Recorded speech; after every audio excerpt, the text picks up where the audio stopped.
Sweat rings. How are you? Welcome on a muggy Tuesday. How are you, folks? New phone number. Let me repeat it. 833-599-NICK. 833-599-6425. 833-599-6425 is the phone number. How are you today, folks? Welcome to the show. Thanks for joining me.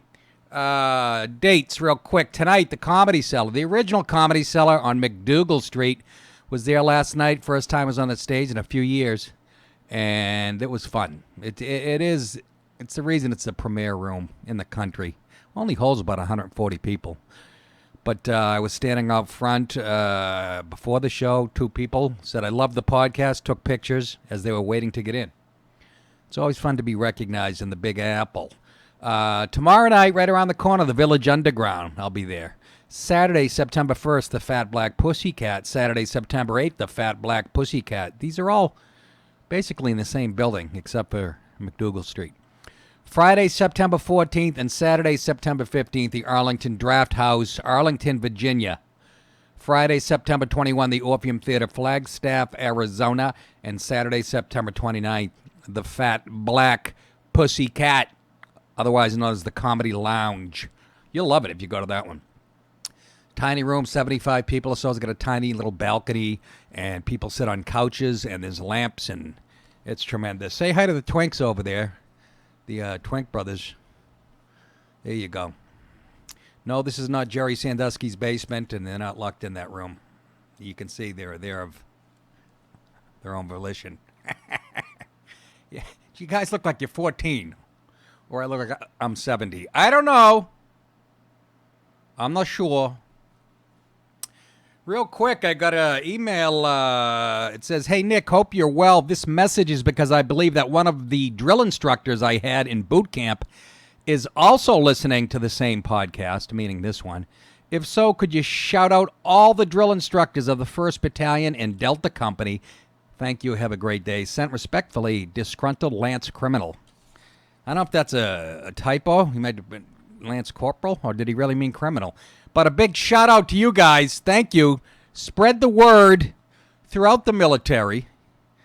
I've done a few USO tours. Went to Afghanistan. You guys all know about that with my buddy Artie Lang and Baba Booey and Jimmy Florentine and David Tell.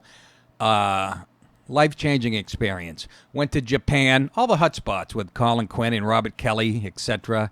That was tremendous. Guantanamo Bay with Lenny Clark, and anytime I get a chance to do that. But that trip to the Middle East, that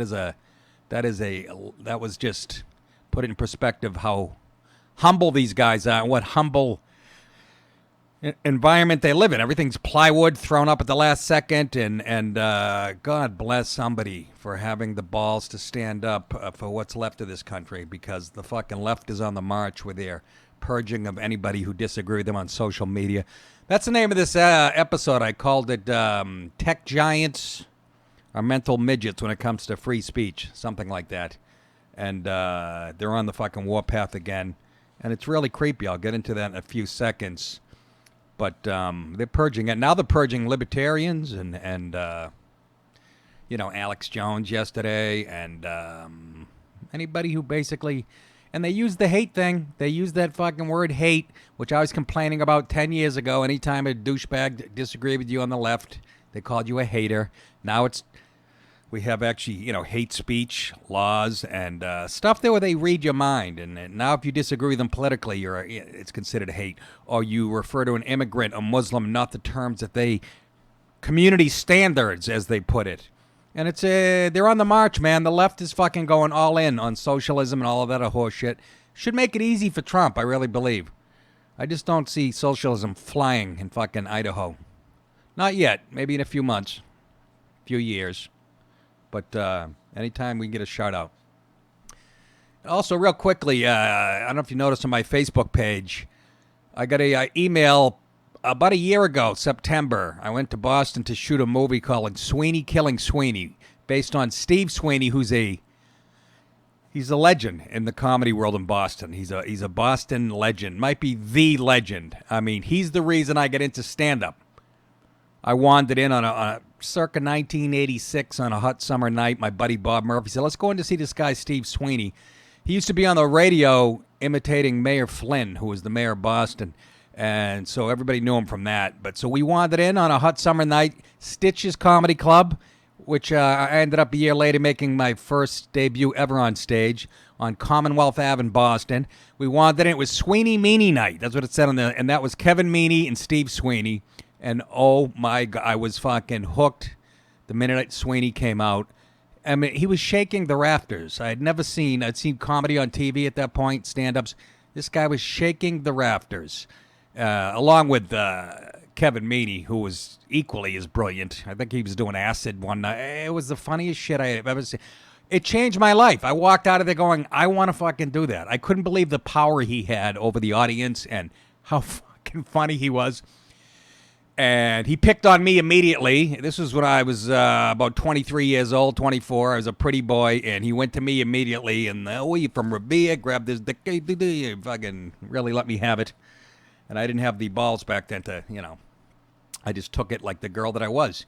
And, but my God, I left there. I was like, holy Christ, how do I get into this? And I did.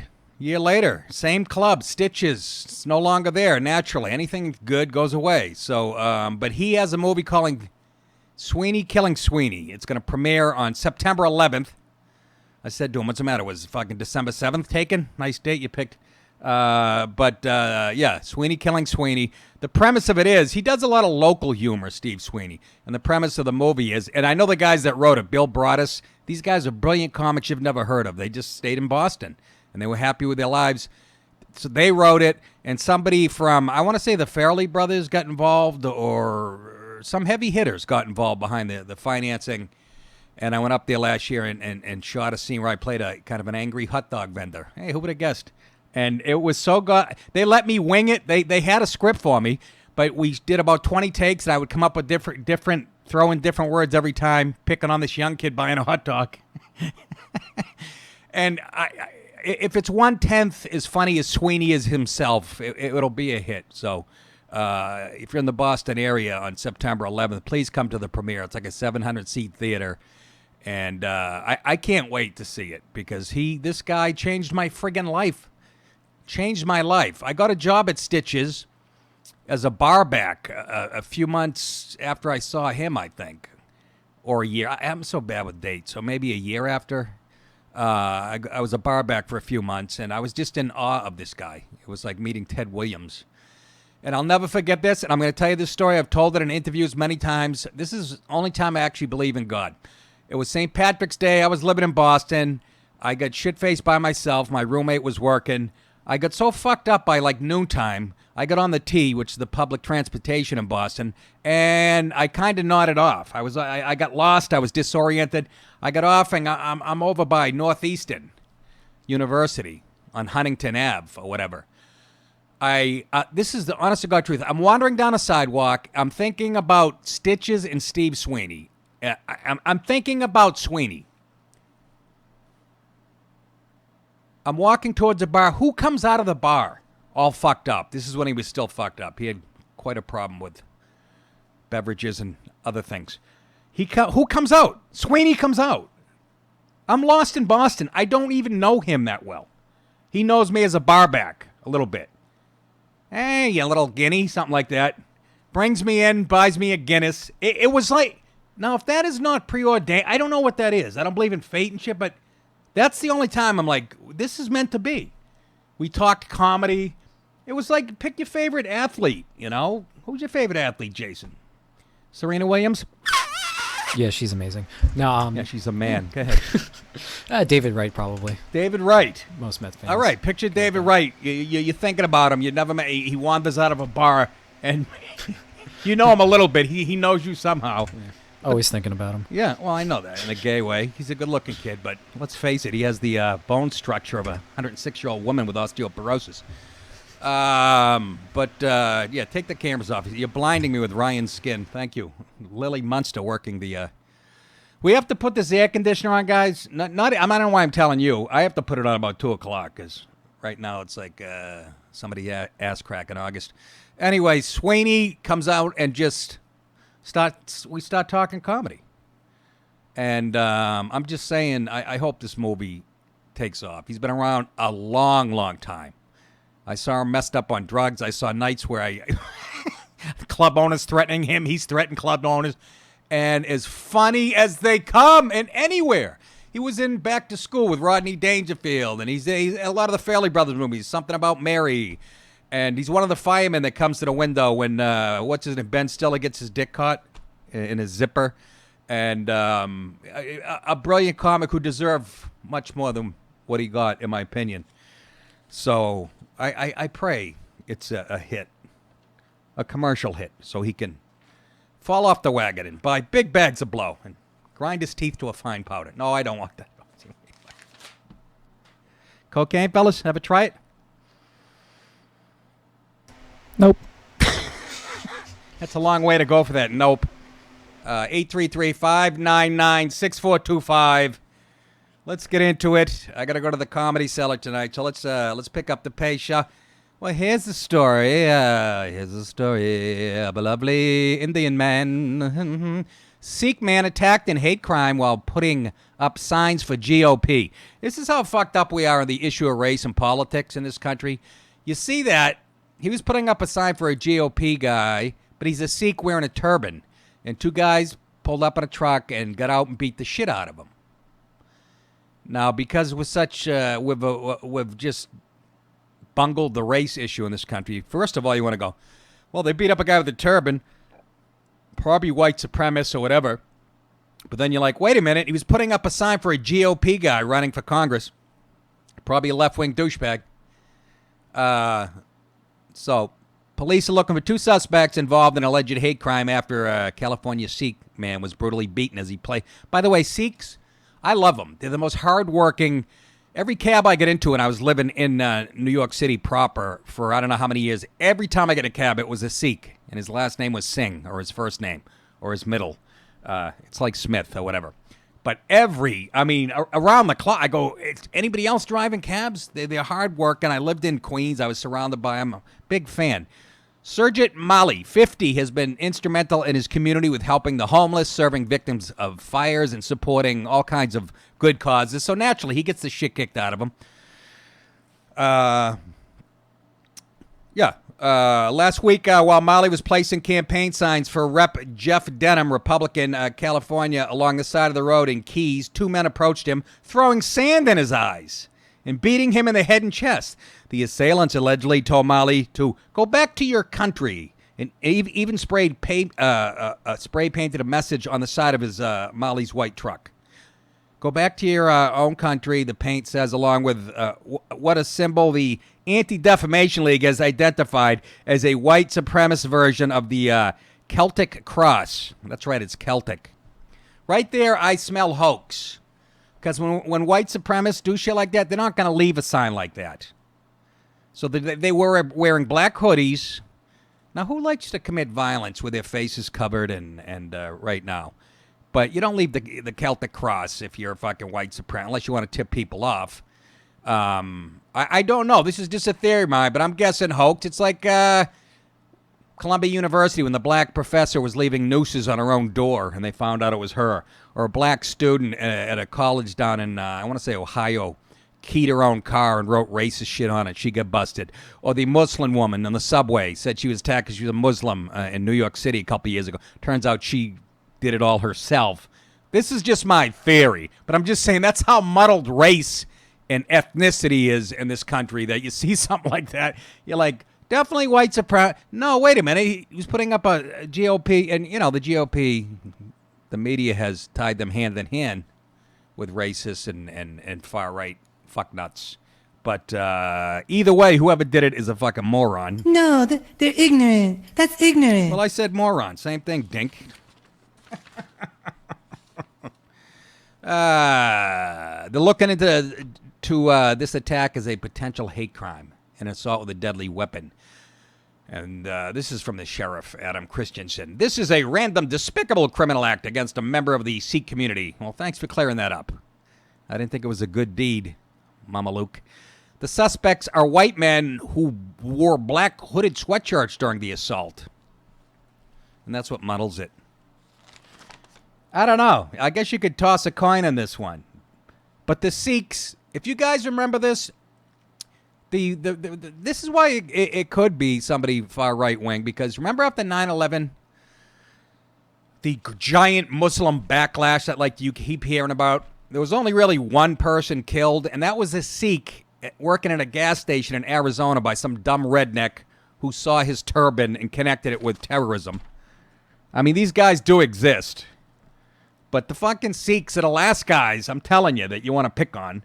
They run bodegas. They outwork us. As Colin Quinn once said, the Asians and the Indians will save this country. Because they don't put up with the shit. Somebody robs their store and they have a machete behind them. Or they pull out a gun. Or chase you with a guava melon. They don't play that shit. You know? They came over here. They picked up and moved from a third world shithole. You heard the president. He said it. And they do not play. So, but that's how muddled the race situation is. I was playing with this one all day. 833-599-6425. 833-599-6425. More Trump derangement syndrome. You guys are making it easy, you know. It's like, oh, does Trump ever do anything you hate? Well, you're making it kind of fucking hard not to defend him. Headline, Massachusetts driver. This is from last week. I forgot to bring this one up. Intentionally rams vehicle with Trump bumper sticker. Some broad in Massachusetts. You're crazy! I'm not crazy. I just don't give a fuck. That's true. She, rammed a car that had Trump bumper sticker on it. She pleaded not guilty Monday to charge of assault with a dangerous weapon. It's a beautiful legal system, isn't it? When you can be caught on, because we have footage of this coming up, you can be caught on video actually doing the crime and you can plead not guilty. Does that happen anywhere else in the world? I mean, it's a good thing. I'm not saying it's a bad thing, but imagine you ram somebody's car in Tehran or whatever they use, fucking rickshaws, and you fucking deny it. Doesn't matter if they have you on video or not. If they're going to chop your right hand off to teach you a lesson. Sometimes I'm for that type of shit. I have a little Mussolini in me. Oh, by the way, Dinesh D'Souza's movie, The Death of a Nation, there's clips of Mussolini, and every time they put the camera on, Mussolini would do this. Just like an NFL receiver who just caught a touchdown. Or an NBA guy who just sunk a three-pointer. Yeah, he didn't do this. That's the only thing he didn't do. Guy was a real character. A man who asked not to be identified said that after he came to a red light in Barnstable, Mass., that's down towards the Cape, the driver behind him began honking and yelling. The man told police he got out to speak to the other driver because he was concerned there might be something wrong with his vehicle. He said Chloe Wright, 25, that's a broad, then began to yell at him about a Trump bumper sticker on his car and called him a racist when he told Wright he had voted for the president. So this goes out to Chloe. You are a cunt, cunt, cunt, cunt. If that's stinking cunt. A left-wing douche. Intolerant twat. Die in your sleep, you motherless fuck. Yeah. Hey. That's a catchy tune, isn't it? I want to hear it again. You are a cunt, cunt, cunt, cunt. If that's stinking cunt. Say it ain't true, but me tell you you're motherfucking cunt. You are a cunt, cunt, cunt, cunt. Motherfucking cunt. Everybody knows from your head to your toes you're a big bad stinking cunt. I wanted to play that at my wedding, but it was a no-go. We family voted it down. Nobody in particular I was picking on. The alleged victim then began to record the incident. He said at the point Wright got into a car and drove at him, he ducked back into his vehicle. Let's show the clip of this. Sticker is apparently why he was attacked. I can hear her screaming out of the car or something, so I'm like, man, maybe something's wrong with my car. I get out, and then all of a sudden, like, I hear, like, oh, you're racist, a bunch of cuss words. Police say this is Brendan's attacker, 25-year-old Chloe Wright of Taunton. Brendan recorded some of it as she first hit the back of his car, then clipped his door, missing him by inches. Okay. Like, I wasn't even looking at my phone. Okay. All because of a Trump bumper sticker. Now, you have to ask yourself, how did she get to that point mentally? Right? She wasn't born with those feelings.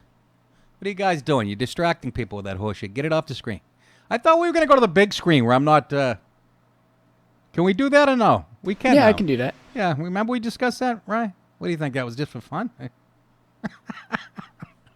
You siss's tits! Anyways, how did she get to that point mentally where a bumper sticker? I almost understand it because I've been behind like cars in New York with Obama bumper sticker, hug a tree, fucking lick a kitten, fucking Nixon is bad, abortion is good, and I gotta be honest, if I had a handgun, I'd probably spray the person in the Subaru as they head to Vermont to pick up some fucking cheese and vote for the socialist cocksucker. But what, Ryan? Go ahead, get on the mic. Don't fucking go ahead. No, I was just saying I'm in the mood for cheese right now. Jesus Christ! Every time I talk to him, takes the show into a valley. You're in the mood for some cheese. Go upstairs. The fucking kitchen's right above you. I ate about a half pound of sharp cheddar, which means I'll be on the turlet giving birth to triplets. It's hot in here! What the fuck? Why is this not... Anyway, 833-599-6425. So that's where we are. A bumper sticker. Again, I have those feelings, but I suppress them. Can you imagine this? This is somebody's girlfriend. She's not that bad looking. Can you imagine her when she's on the fucking rag? You come home with a MAGA hat on? Holy shit. She rammed the guy's car and gets to plead not guilty and probably get away with it because she has a vaginal opening. Little update on my case. I'm still pursuing it. Have a nice Russian woman who does not play games and going for an MRI on my brain on Saturday. I still have when I wake up. I have a slight headache right behind the fucking eye, a little dizziness. And I will not let this bitch get away with it. Nor her old man who is complicit. For you people who are wondering, no, I'm not letting it go. I'm not going to let it go. I'm like a pit bull that has a mailman's ankle. I'm not fucking letting it go until she has to cut me a check. I don't care if it's for 12 cents a week, just to remind her. And I'm going to take any money I make and I'm going to put it towards this studio and thank her every day at the beginning of the show for helping out a podcast that promotes everything she hates. I will fucking drill it into her head. So that's nice. Nice going, what was her name? Chloe. Seemed like a nice girl, Chloe. Get off the pills! Or as De Niro said to Henry Hill, those pills are turning your brains to mush. Pow, sing how. Let's get to the left wing, and what I mean by that, it's the social media companies, folks. They are now calling the shots. Somebody had a good tweet. This kid, Paul David Watson, is that his name? But it was perfectly summed up that, in Russia, the government does the censorship of free. In this country, it's corporations like, the elites in Silicon Valley, the Facebooks and the Twitters and the Googles, the Apples. A leaked memo circulating among Senate Democrats, of course, what other party? By the way, the headline is Senate Democrats are circulating plans for a government takeover of the internet. Does that surprise you? Which party would be for that first? And don't get me wrong, I'm sure there's some GOP money-grubbing fucking rhinos that are right behind them. Circulating among Senate Democrats contains a host of authoritarian proposals for regulating digital platforms, purportedly as a way to get tough on Russian bots and fake news. That's what they're going to tell you why they're doing it, but it has nothing to do with that. It's about control of fucking information. You know that. I know that. Zuckerberg couldn't even define hate speech when he was in front of Congress, remember? To save American trust in our institutions, democracy, free press, and markets. Free press. Suck my ass, you dirty wizard. It suggests we need unprecedented and undemocratic government intervention into online press and markets, including comprehensive data protection legislation of the sort enacted in the EU, European Union. The minute you start looking to them, okay, they passed socialism 20 years ago. There's no such thing as free speech in the fucking UK. Now we're looking to them. Does that surprise? Right in the goddamn thing it says, we need unprecedented and undemocratic government intervention. Title, potential policy proposals for regulation of social media. Well, here's my answer to that, and I think all you guys listening would agree with me. Fuck you! Fuck you!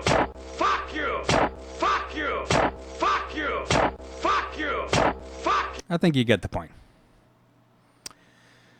Title: Potential Policy Proposal for Regulation of Social Media and Technology Firms. Penned by Senator Mark Warren, another genius from the left, and leaked by an unknown source to Axios. The paper starts out by noting that Russians have long spread disinformation. They're going to stick with this Russian thing forever. So, under the guise of protecting us from Russia meddling in our future elections, they're going to fucking take control of the internet and monitor anything they don't like on it, okay? When the Soviets tried to spread fake news, denigrating Martin Luther King, they go all the way back then. Today's tools seem also almost built for Russian disinformation techniques, Warner opines. What a cheese dick this guy is. Here's how Warner is suggesting we deal. I'm not going to bore you with the details. Mandatory location verification. The paper suggests forcing social media platforms to authenticate and disclose the geographic origin of all users' accounts or posts. Good luck with that. Mandatory identity verification. The paper suggests forcing social media and tech platforms to authenticate user identities. Did I just say that? No. And only allow authentic accounts. I'd like to see who's going to decide that. With failure to appropriately address inauthentic account activity, punishable as a violation of both the SEC disclosure rule. Anytime the SEC gets involved, it's bad. This is just more government control of what you're going to be allowed to hear as far as news and shit. You guys, you know I'm right. You have to know this. Your generation grew up with the fucking internet, and they're using it. Now the government wants to take control of it. Don't they? This is the same reason they wanted to get into healthcare. They can get into your personal shit. Healthcare was the best way. They need all your records. They have access to all your records. It's the same thing. Of course, these are Democrats in the Senate that have defined popular tech as essential facilities. These would be subject to all sorts of heightened rules and controls. The law would not mandate that a dominant provider offer the service for free. Rather, it would be required to offer it on a reasonable and non-discriminatory term. Oh, you're making my eyes bleed. Anyways, you get it. Paper also suggests making it a rule that tech platforms above a certain size. Here's an easier thing. Skip all the shit and just break them up. Break them up into fucking 19 different companies. It's easier to keep an eye on them. I'm going to put my fist through that air conditioner. I don't know. It's not doing it today. I bet you the hose isn't even attached. I look outside and there's a dog stuck in it. Anyways, you get the point, folks. The government, the internet, remember? Oh, the Wild West, anything goes. Like I said yesterday, you have more freedom of speech on fucking ABC at 8 o'clock. A Disney show. But you know damn well the government can't be objective when they take over, especially the Democrats who are coming up with this idea. They've already proved they can't be objective. They're going to let the government decide what is acceptable info and what is not, what's fake and what's real. Again, it's all about crushing dissent of the people. And you guys saw it. I'm sure you saw the movie 1984 or read the book. This is as Orwellian as it gets, you think? Well, I got more to back up my point. Crackdown continues. Twitter suspends libertarian accounts. So now it's not just people who might lean a little right or real conservatives. Now they're going after the libertarians. Monday, Twitter suspended the editorial director of antiwar.com, Scott Horton, former State Department employee Peter Van Buren, and Dan McAdams, the executive director of the Ron Paul Institute, whatever that is. Ron Paul is a libertarian. The old man. It's just nuts when it comes to foreign policy. He's fucking cuckoo for Cocoa Puffs. Horton was disciplined for the use of improper language against journalist Jonathan Katz. McAdams was suspended for retweeting him. Unbelievable. The suspensions come days after Twitter suspended black conservative Candace Owen. I didn't even hear about this one. You know Candace Owen. Good-looking black girl, young, very pretty, well-spoken. As Joe Biden would say, very clean, showers twice a week. Mary said that about Obama. Showing his true colors, old fucking racist man you are. Twitter suspended her. Listen, this is why they suspended Candace Owen from Twitter. For highlighting the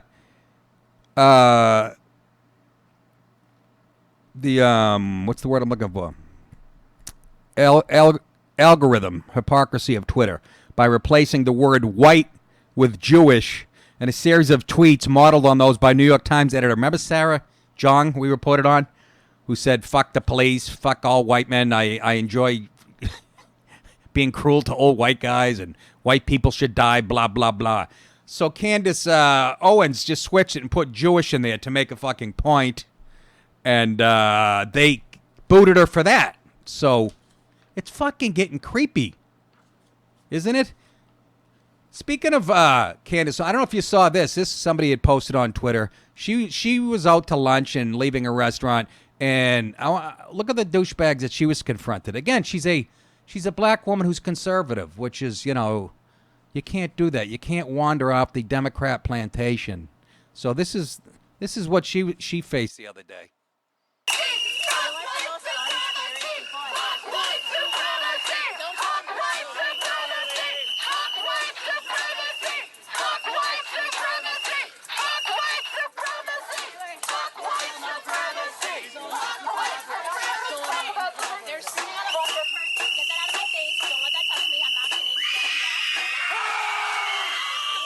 There you go. There you go. There you go. That's discourse. That's considered discourse and debate on the fucking left. And did you notice most of the broads with the blowhorns and the purple hair and shit? They're not mad at Republicans and politics. They're mad at the world because nobody's ever wanted to touch them sexually. You laugh, Jason, but it's true. Nobody wanted to. They don't fit into the mainstream, so they join these fucking hateful little groups. Shave half their head, their purple fucking hair. Their beef is with God. Not with Candace Owen. They're fat and ugly. Nobody wants to fuck them. It's like the Middle East is so filled with rage because they're so suppressed sexually. These broads join other ugly broads and call it a feminist movement. And then they latch on to other groups like these scumbags. Did you hear they're blowing whistles and screaming? Literally. Their beef is not even with her. It's with their makeup artists. Their barbers. They look the same in they look the same every time. Just fugly, chubby, sandal wearing. Nothing's going right for them in their life. Nick, that's all misogynist. Good. Run it on a loop. Breathe it, live it, learn it. It's hot in here, fellas. Look. That shot does not help. Well, it's going away. Wearing a tie. 833-599-6425. Are the phones, somebody sitting on a cord in there? Did it come unplugged? No? Really? It's unbelievable. We couldn't, there was no room yesterday for the whole show. Apparently people have work and families. How boring.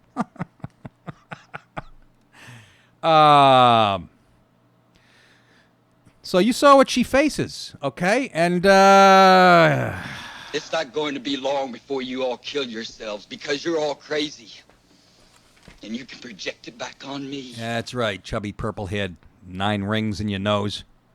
Hateful. Do you guys know who Nigel Farage is? He's kind of like almost like the Donald Trump. He's a anti-globalist from England. He looks like a Muppet. You see him a lot on the news, Fox and other channels. He's really bright, and he's a fucking. He helped lead the movement for Brexit and all that, and he's a really bright guy. And he wrote talking about the tech giants and social media and Twitter and the left-wing fascists that they are. In a scathing op-ed on Tuesday, Farage wrote that while many on the libertarian right and within conservative movement have their issues with Alex Jones and InfoWars, this week's announcement by YouTube, Facebook, Apple, and Spotify represents a concerted effort of proscription and censorship that could just as soon see any of us confined to the dustbin of social media history. He's so right on the mic. These platforms, he says, that claim to be open and in favor of free speech are now routinely targeting, whether by human intervention or not, the views and expressions of conservatives and anti-globalists. This is why they no longer even fit the bill of platforms. They are publishers in the same way we regard news outlets as publishers. They may use more machine learning and automation, but their systems clearly take editorial positions. We need to hold them to account in the same way we do any other publisher. Could he be more fucking spot on? I love this guy every time I see him. That they cannot profess to be neutral, open platforms while being illiberal, dictatorial, and hiding behind the vestige of private corporations. This isn't capitalism. This is corporatism, is what he said. You are correct, sir. Remember what I said yesterday? Remember I asked this question yesterday? I said, I understand that these are companies and they can make their own rules, Google or whatever, or Apple and whatever. But where do their corporate rights begin? Where do my First Amendment rights end? And at some point, their corporate rights are trumping the are they not? And this is basically what he's saying. I think.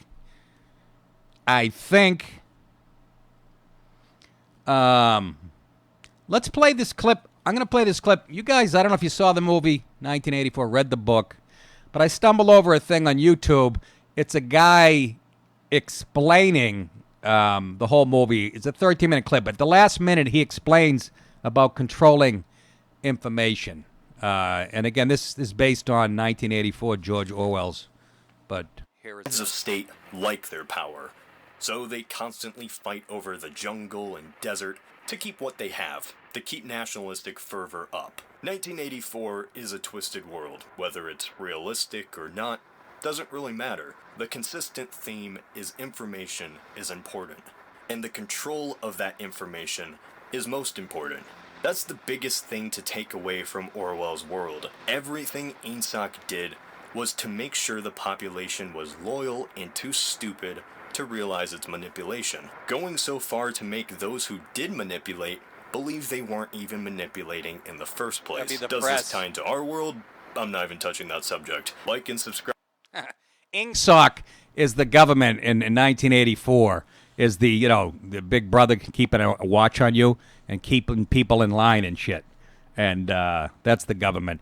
You got to read the book or go see the movie, because it is so, as they say, he was so prescient when he wrote it.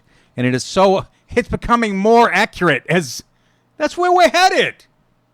Fucking Zuckerberg, Dorsey, these guys better be careful, man. They're really playing with fucking fire, because some people aren't going to put up with it. But they live in gated communities and shit. But, like the Mexican president said, build a 30-foot wall, get a 31-foot ladder. And there's the solution. You guys ever read, you guys? Yeah, I read 1984 in high school. It was great. I know, I read it so long ago. I gotta, now I'm too lazy. I'll watch the movie, I guess. Scared the shit out of me. Creepy, right? And now it's more creepy. It's so right on the money. They do a big, triangle explaining the Ingsoc government. And you got the 1%, and then there's like 12% who are, you consider probably like the Zuckerbergs of the world or the press, mainstream media. And the rest of the people are just uneducated idiots, working class stiffs. And they're going to control, it's all about censorship and speech, and they brainwash you. It couldn't be more accurate. Our Father who art in heaven, hallowed be thy name, thy kingdom come, thy...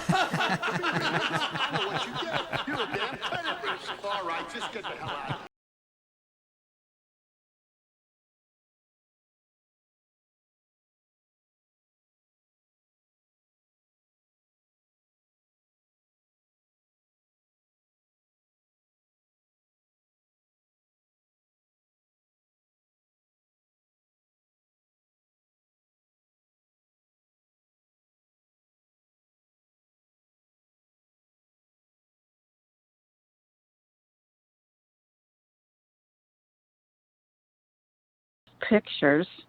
I'm sorry about this, but Hillary Clinton was bitching about the internet and controlling it way back when Matt Drudge exposed Monica Lewinsky.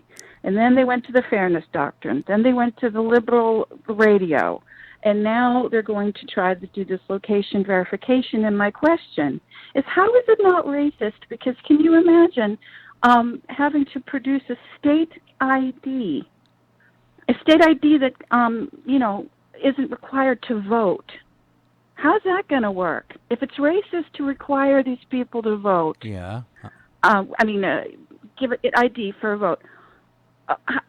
it's going to backfire on them. How are they going to get on social media if it's only verified accounts?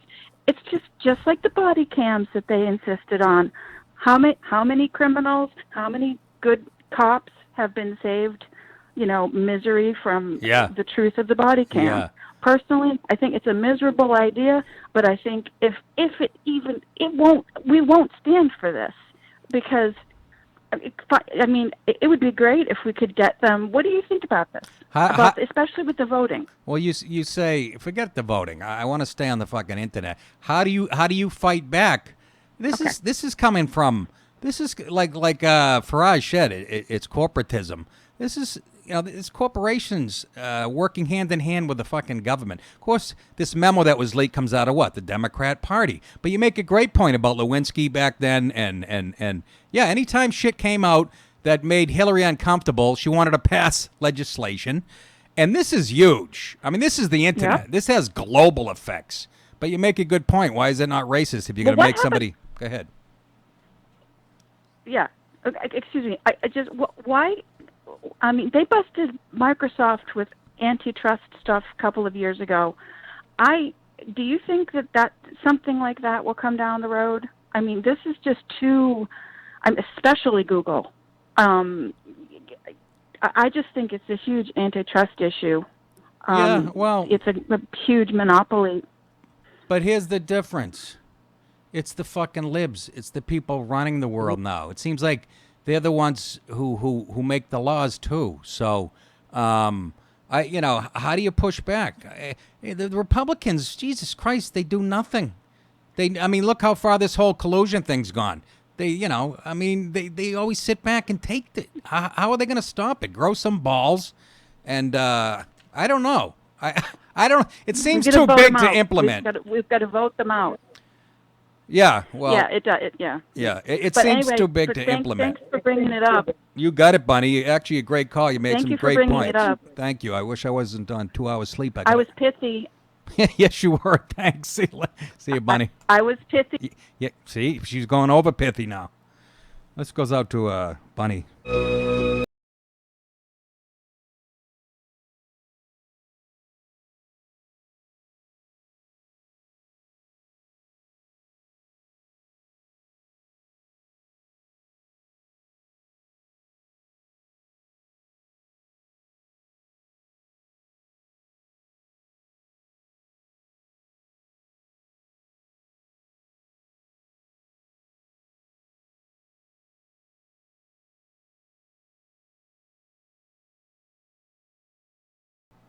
Uh-oh, retard alert! Retard alert! Yeah, Peter in Saratoga Springs. Welcome to the show, Pete. What's happening? Yeah, hi, how are you, Nick? Good. What's going on, Pete? Not much. I just wanted to call in about the Twitter fiasco that's been going on the last 2 days. I actually consider myself a libertarian. And it's just, when Alex Jones got kicked off, one of the things that brought me in to libertarianism was freedom of speech. And I understand Twitter has the right to do what they did, but it doesn't take away from the fact that they're a major platform. And they're completely now just shutting down one side. And the one individual you brought up, Scott Horton, has done some reporting in the past that, in regard to the drone program that Obama was conducting and the war in Libya that, Hillary Clinton oversaw, there's some embarrassing stuff that, his website has released and published on them. Yeah. And I don't find it a coincidence anymore that guys like this they're being shut up. They're being called racist. I mean, this guy's against every bomb that gets dropped in the Middle East on, brown people pretty much. And, he's the racist one because he wants to end all wars, but he doesn't agree in a welfare state. And, you're right. It really is like 1984. We're reaching a really weird moment where the government's interest and, big corporate interests they're colluding. And it seems like the people my age, I'm 27, they don't get it. And they don't really understand when I try to tell them what might be coming. They don't really see the danger on the wall, and it's it's really frustrating to see, to be honest with you. Let me ask you, Pete, because I asked, I understand because corporations have rights, and if you work for them or you're on their platform, you have to follow them. But at what point do their rights start trumping the First Amendment? That gray area, can somebody clear that up for me? Well, I mean, I would say if they got aggressive with you, or sent someone after you, that's where it trumps it. But, I mean, you technically sign a contract with them when you click the terms of agreement. But I mean, that's not going to stop me from criticizing them. That's not going to stop a lot of people from criticizing them. It's the reason I'm against net neutrality too, because I want to keep the internet open so I can listen to people like you. Right. And I'm hoping someone somewhere comes along and opens up a social media platform that goes back to freedom of speech, where not every middle-aged Democratic woman that's on menopause is going to comment on your shit. And act like Phil Hartman's wife all of a sudden. But it's just... Phil, let me clarify that for the folks if you don't remember. Phil Hartman's wife shot him while he was sleeping. And Bobby Slayton, one of my favorite comedians, the next day he does this joke after her. He goes, geez, I thought my wife was a cunt. That's called freedom of speech. That's called freedom of speech. And you couldn't say that on Twitter or wherever the fuck. You'd be banned for misogyny or whatever. Why did you wait so long, Pete, to join the fight against free speech? You waited till libertarians started to get shut down? How about us conservatives who've been taking to the balls for years? Where were you?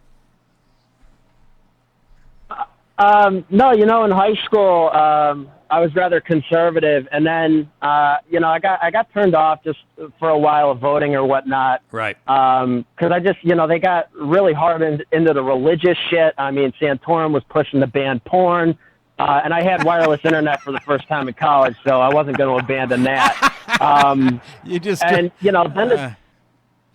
and I live out in the woods so far, Nick, that Hillary Clinton could blow through my door at any time for a photo opportunity. But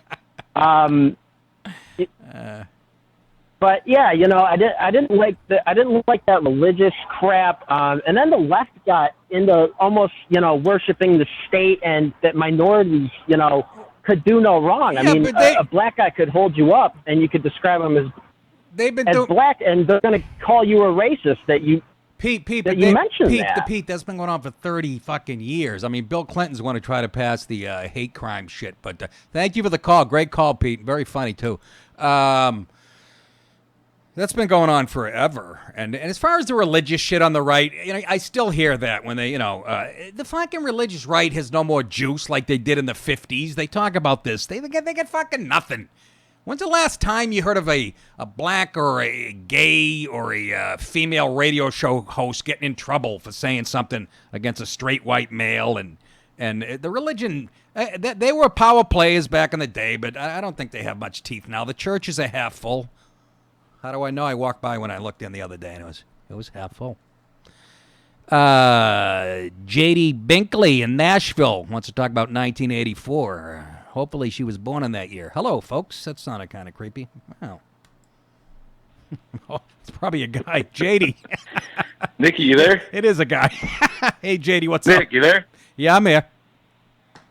Hey, buddy.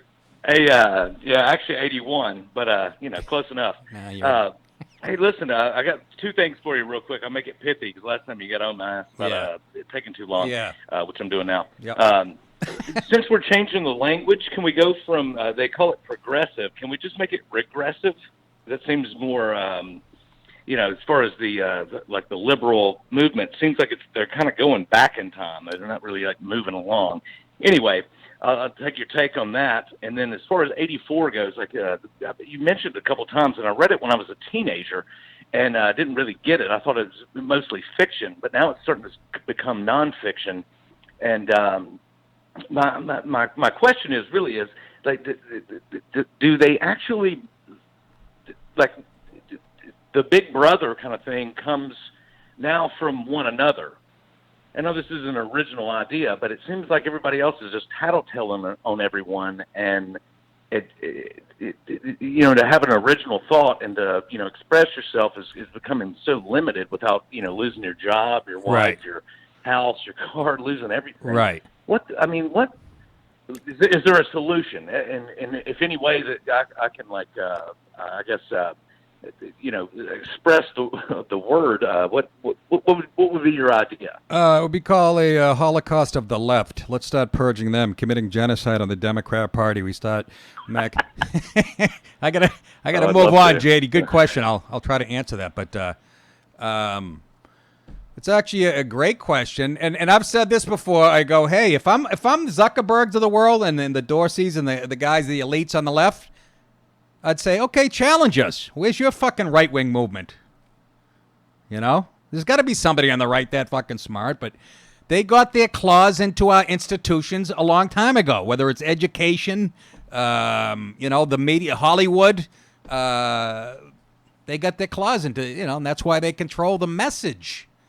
And now they have their claws into the internet. I saw that happen real fast. I could feel it. I came home drunk when I first got on Twitter one night.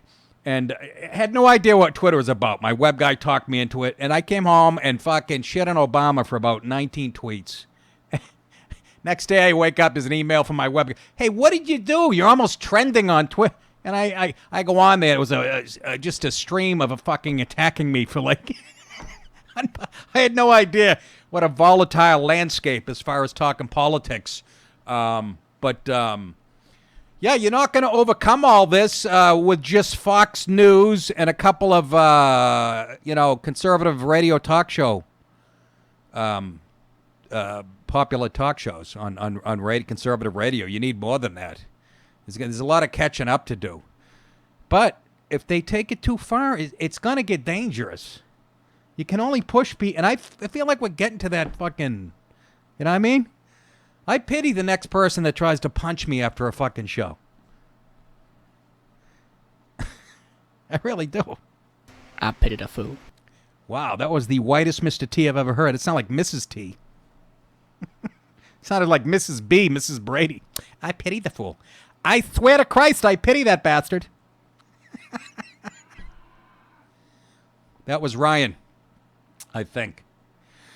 But it's a good question. How do you combat it? And they're controlling the information. When they start deciding what's hate speech, what's hate on the internet, what's not, what's real news, and what's this funk. I get that. I have an iPhone, and Yahoo News keeps putting up headlines that I disagree with. I read into the article, and you can tell it came from a fucking left wing. But it pops up on my phone. I don't even know how to get rid of it. I should maybe smash it like Hillary did, or step on it with my thick ankles and fucking high heels and horseshoes. You know what I mean? They're bombarding me with their left-wing horseshit. I used to know Andrew Breitbart, believe it or not. He tried comedy for a few years, and the guy actually called my fucking house. Imagine now the late, great Andrew Breitbart's gone. But he would call we would fucking talk about comedy and shit. I actually wrote an article that they put on there quite a few years ago. And you need more guys like Breitbart. That it was a family. He's got like 6 kids. He got off his couch. He said, I'm not putting up with this shit anymore. I'd like to do that, but I'm too busy telling dick jokes in New York City for $11. Okay, 30. $30 last night. I filled my tank. That was 68. The tolls are like 12. Why I don't go in the city anymore? The tolls are fucking ridiculous. Fucking Metro North is mad expensive now. Yeah, I guess it is. Is that why you really don't go to the city? Or you don't want to get... It's like $14 to get to Grand Central. Yeah, I'm sure this is playing well in Kentucky. Thank you. Never mind, it's the tolls. The fucking... I do this joke every time I go in because the West Side Highway used to be the... well, they renamed it. It's now the Joe DiMaggio Highway, and that's where all the traffic backs up. And I said they should call it the Lou Gehrig Highway because you can't fucking move when you're on it. Love that joke. Anybody who doesn't is dead inside. That's how I feel. Anyways. Yeah, so 1980. If there's 2 things you got to see Death of a Nation and 1984. Watch 2 of those. That's all you're going to need to know about what's happening right now. And, of course, the Nick DiPaolo podcast. Live and in color. Another example of the social media fucking midgets.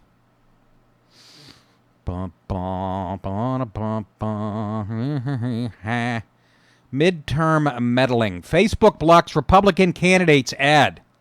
This one really fried my fucking apples. Girl's from Cambodia, and she's very cute.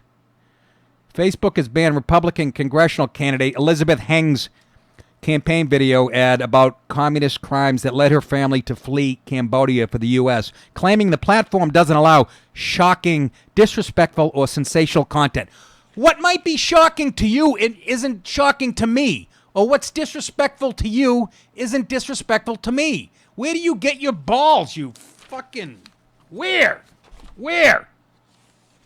No! No, no, no, no, no, no, no, no, no! No! No, no, no, no, no, no, no! You smug cocksucker. Fuck you. Let's run her ad, okay? In Cambodia, under Pol Pot's Khmer Rouge, being young and single often meant a gruesome life and likely death. Oh, I thought that was Newark. They approached my father, and in order to save his life, he said he was about to be married. They asked him, to whom? He pointed to the prettiest girl that he saw, having never spoken to her before. The soldiers approached her, and she said yes. They got married the very next day. Oh, they ruined the story. No. No. That thing's stuck on 68. I'm going to punch it with my forehead, if that's what. Wow, so that was a real threatening ad. You can see all the hate and disrespect. That was shocking, showing where this country's headed under fucking, if we follow Zuckerberg and the elites. Do you think, let me ask you this, if a Democrat candidate was running and showed an ad of people fleeing Nicaragua, coming over here, or Syria, or any other third world shithole, for asylum, you think some of that footage might be shocking, but they'd probably put it on. Wouldn't they leave it on? Or am I just being a dink? I'm telling you, these pencil neck geeks are really asking for it. However, according to the Christian Post, Facebook deemed the video to be shocking, disrespectful, or sensational, and refused to. Of course they felt that way. The Khmer Rouge is what they.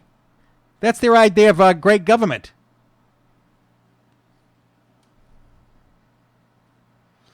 It really, she says it's unbelievable. This is Elizabeth Heng. You should vote for her. Anyway, it's unbelievable that Facebook could have such blatant disregard for the history that so many people, including my own parents, have lived through, declared Heng.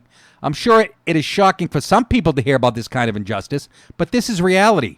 Yeah, let's not show all that footage of slavery anymore, because I find that shocking. Every time they show a guy being whipped and shit, that's shocking to me that somebody could treat somebody like that. Let's get all that shit off the internet, too. This is why I wake up every single day, she says, with the fight and determination to have a voice and make a difference in my community. And Facebook pulled that fucking ad, and it really is a crock of poo-poo. So vote Elizabeth Heng. Tiptoe through the tunnel. Let's go to Lee in Massachusetts. He wants to talk about internet regulation. Lee, what's going on? Hey, Nick, how's it going? What's happening? How you doing? Pretty good. Well, I just had a few things regarding InfoWars. Yeah. I'm surprised that they're only getting banished off of social media. Usually when they go on full attack like this, they'll also go after the website where the original content is hosted. They'll go after their domain registrar. Oh, that's coming. And try to get them... that's coming. And so that should be the next thing we might see. And also the same thing also happened to that Gab.ai. The reason why it has the .ai is because they couldn't get hosting here because they were for free speech, so they were like preemptively banned by registrars. I see. And that's also why they're not in the Apple Store, okay, or the Play Store for Google. You're way more knowledgeable. So it's very weird. And you're way more knowledgeable on this than me, but I guess Gab kept bugging me. I signed up at some point for Gab and shit, and I could see they weren't getting any traction. And it was always in the back of my mind. I wonder how, who was fucking them over. So what's the IA again, Lee, for? I think it's because their hosting is out of Algeria. I want to say, I could be mistaken, but Gab is just the name of the product, right? But the only place that they could buy a domain registration so that you don't have to hit the IP address to get to them. The other thing that they were facing was they're getting kicked out of the Apple Store repeatedly because it's against their rules or whatever. So they can't have an app, which is why their user base is a lot lower. You'd have to actually use their website, or I think they host an Android app like right off their website. Oh, God. I get kicked out of the Apple Store too for shoplifting. Yeah, they're the worst. They put alarms on all this stuff. It's weird. I run out with it goes off. Just trying to get some Beats headphones, yo. One other thing I wanted... Indeed. Another thing I wanted to mention is just how we can potentially fight back. I heard a rumor that if you do have an account that has the quality filter ban on Twitter, the best thing you can do is group together and mass follow verified accounts that are not QFD banned, because that will, once they get enough followers and if enough of them have a QFD ban, that person also should get a QFD ban. So there's a way to spread it if you just go and mass follow people. Okay. Now you're getting in the weeds, but I appreciate the call, Lee, and I'm glad you explained what happened to Gab. That was You got always... it. I appreciate it, man. Thanks.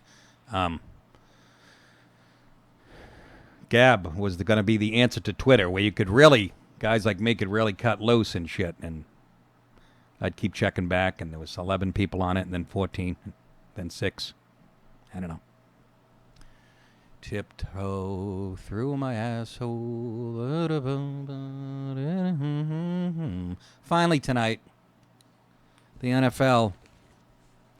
Tremendous. It's a tremendous... NFL's first male dancers will hit the sidelines this season. I'm trying to think of the first. I know the knee-jerk reaction is, oh, this is there's fucking more. The Rona football's becoming gay. Does it fucking matter anymore? I can't even get mad at it. I gotta be honest with you. I can't.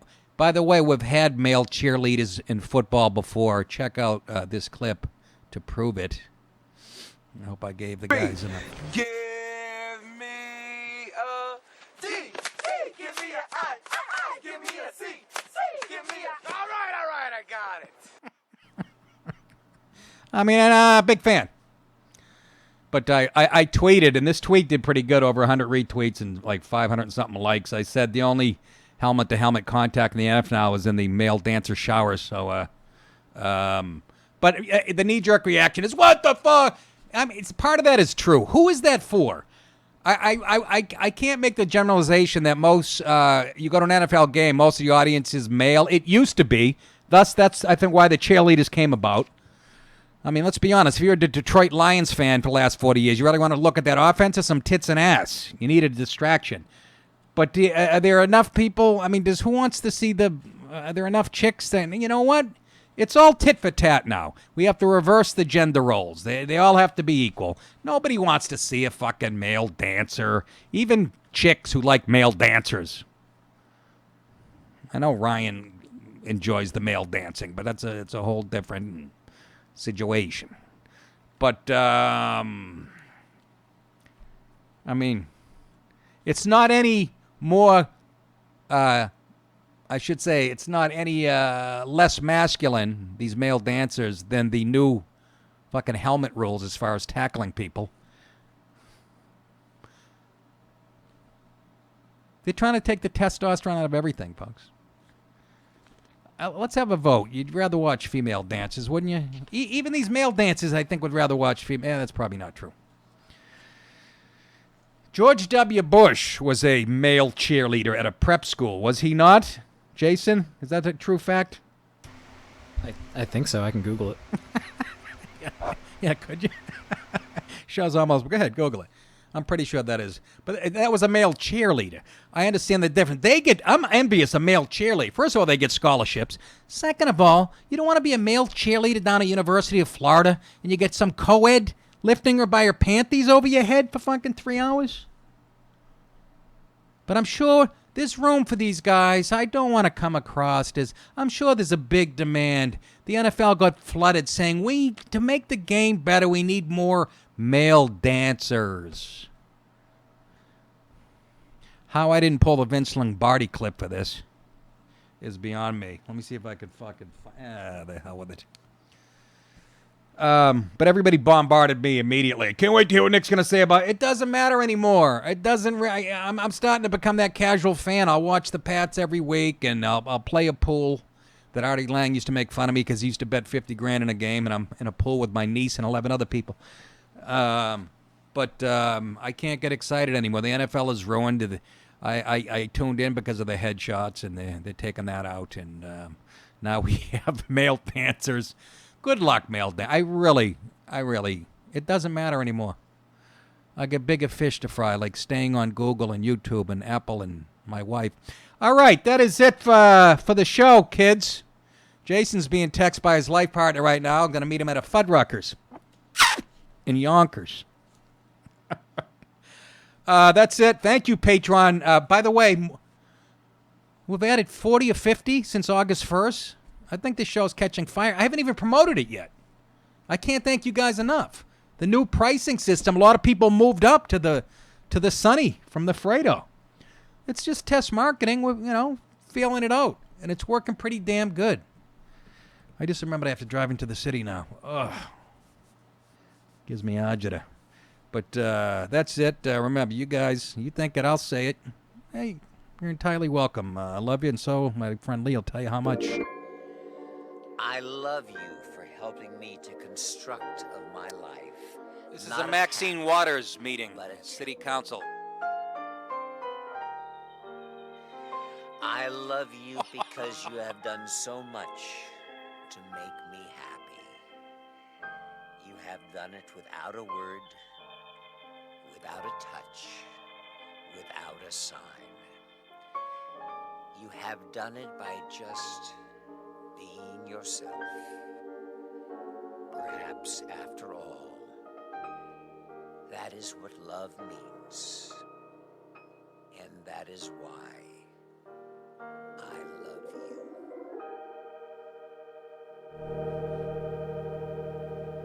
Good day, everybody.